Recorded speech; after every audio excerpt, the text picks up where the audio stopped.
Hello guys, this is our day 22 ng Learning QuickBooks in 30 days in 60 seconds.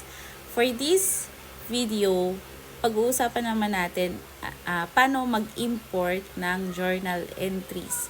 Para dun sa mga merong mga journal entries every month, effective siya kasi mas mapapabilis yung pag-i-input mo or pagko-close mo ng libro using this method.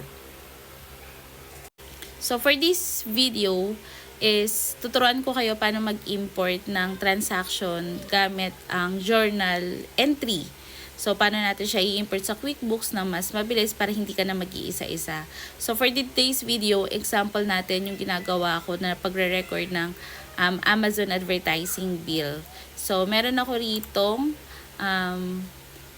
template na ginagamit. So, kailangan meron siyang journal date, journal number, account, debits and credits, tapos description kung ano yung journal entry na kailangan mong i-upload, tapos yung memo kung ano yung gusto mo makita doon sa ilalim niya, then the class. Yan. So, yan yung mga laman ng iyong template.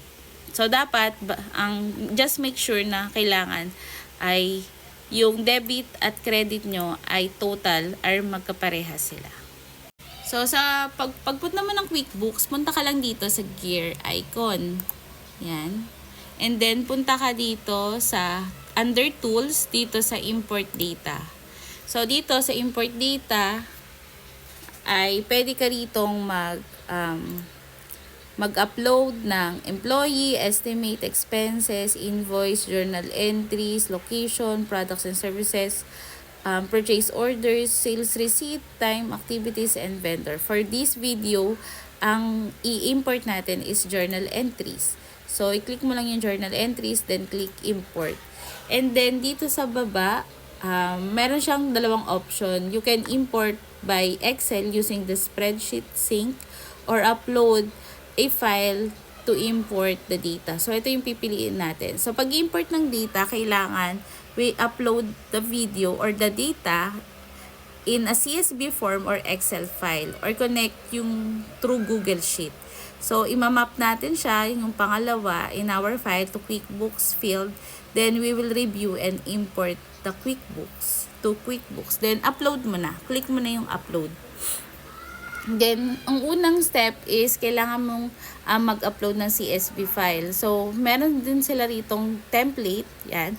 Pwede mo rin siyang i-download. Then, we just make sure na everything ng accounts na needed ni QuickBooks is naroon. So, browse mo lang yung CSV. So, kanina nag-create na tayo. Open mo lang yan. Then, click next. Then, dito, imamap mo naman siya. So, dun sa ginawa natin template, meron na tayong journal number, journal date. Ito kasi naka-on yung currency niya, multi-currency. Kaya dito pinapapili siya kung USD or Canadian dollar. Then, account, kung saan natin siya i-categorize. Then, the debit and the credit.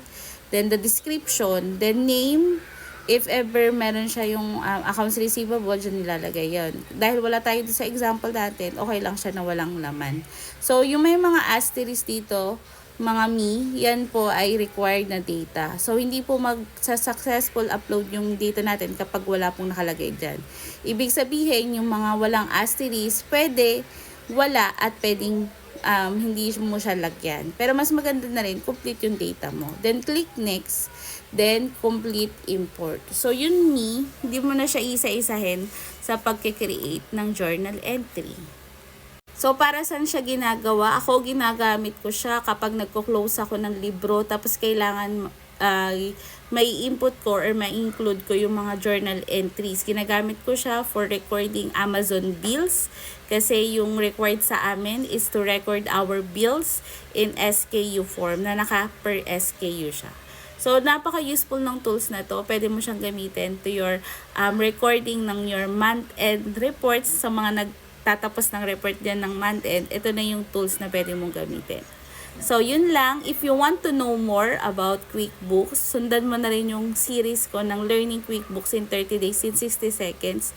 Tapos, mag-feedback ka na rin or mag-comment ka na rin ng mga lesson na gusto mong matutunan sa susunod na video.